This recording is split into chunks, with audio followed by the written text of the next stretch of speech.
We're back here at Comicana in London's West End to check out 5 of the new comics from this week's releases. Plus, we've got some great new music for you. We call it Direct Edition. I'm Yare, this is Alex, so let's get on with it. Hi everybody, first comic we're going to talk about is Zatanna, issue number 1. Alright, so this is really cool. Basically, Zatanna, the magician from the Justice League, finally gets her own book. This is her own series. It's written by Paul Dini, and this is a really interesting first issue. Essentially, what she's faced with is a kind of an underworld gangster. She's got designs on the kind of human world, and she's the one with the skills and the ability and the knowledge to kind of stand in his way. It's a really, really great book. She's smart, she's sexy, she's powerful. Do you know what I mean? Hopefully, you know, this is the costume. Yeah, great costume as well. Do you know what I mean? If you like that sort of fishnet kind of top hat thing. But I'm really, you know, it's a good fun book and I really enjoyed it. Yeah, I had a quick read of it as well, and I have to admit the art and the story are really good. It's interesting to see where that will go. So here it is. This is Zatanna, issue number 1, out this week on DC Comics. Next up this week is the Invincible Iron Man, issue number 26. Loved it. I've been enjoying this Iron Man series since issue 1, and the thing I'm enjoying most about it, and the people who've been following Iron Man, is that Iron Man had to delete his entire brain and he's having to start from scratch. There is no Stark Industries, he's got very few friends left, and he's got a major competitor coming up against him. To tell you the honest truth, like, this is possibly one of the best kind of ongoing series around at the moment. It's a really good techie sci-fi sort of a book, you know. Definitely. And the kind of personal journey that Tony Stark's on is really strong as well. I tell you what I've been most enjoying about it as well, that it's introduced a bit of humility to the character. Yeah. And that little bit of arrogance is gone from Tony because he's lost so much. Yeah. And the questions it will leave you is, will he go on to become the new Iron Man or go back to his old self? Yeah. And I think that's really interesting. So it's out right now and we really love this series. Loved it. This Iron Man issue number 26 out on Marvel Comics. Hitting the shelves this week is issue 7, Haunt. Okay, now this is a great book.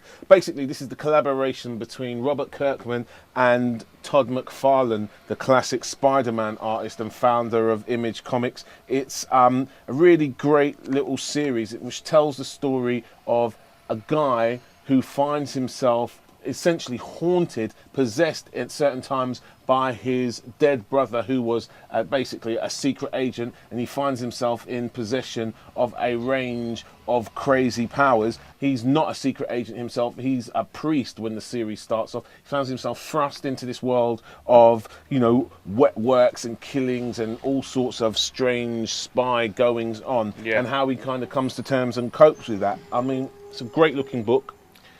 It is. Inked by McFarlane himself, drawn by Capullo on this one, and written like by Kirkman. So you've got a real kind of all-star Image team on this, and it shows through every page, really. It does. Art-wise, it kind of harks back to McFarlane's run and his work on Spider-Man. It kind of always slightly reminds me of that.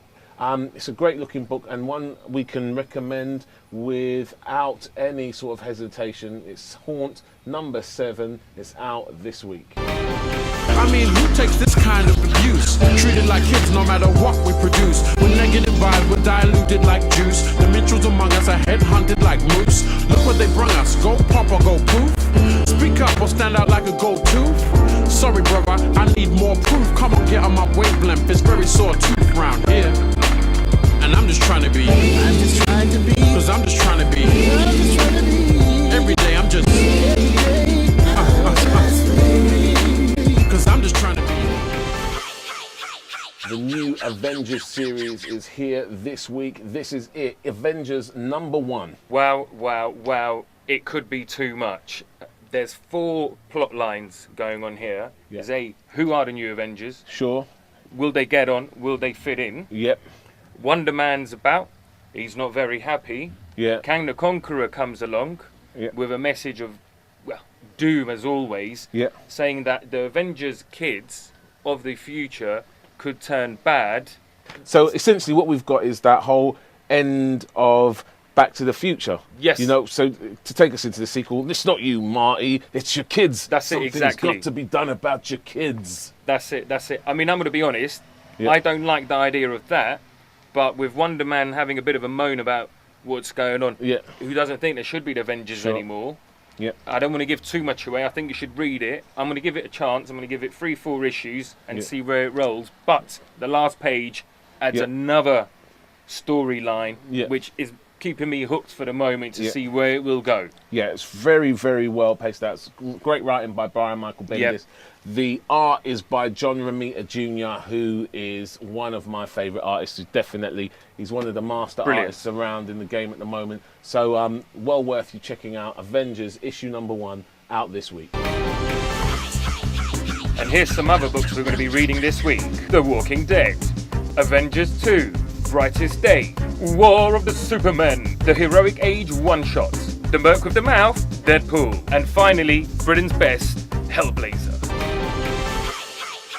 American Vampire issue number 3 is out this week, and you kind of get 2 books for the price of 1 here. Yeah. First story written by Scott Schneider, kind of starts around 1925 and follows a young lady called Pearl who has been kind of ravished by vampires. She's been transformed into a new kind of vampire and is on the hunt for revenge. And then the second part is written by the legendary Stephen King and tells more about another vampire that you kind of see hints of in the first story, a guy called Skinner Sweet. And it kind of gives you 2 kind of different angles on the same sort of material, this kind of vampire, European vampire clan who have come to America and are trying to lord it. I've got to say, I didn't read issue 1 or 2, but I was able to pick up issue 3, and it was written in such a way that you didn't feel you're missing anything, and it gave you enough clues and hints to what has happened and what could happen. This is American Vampire issue number 3 out this week.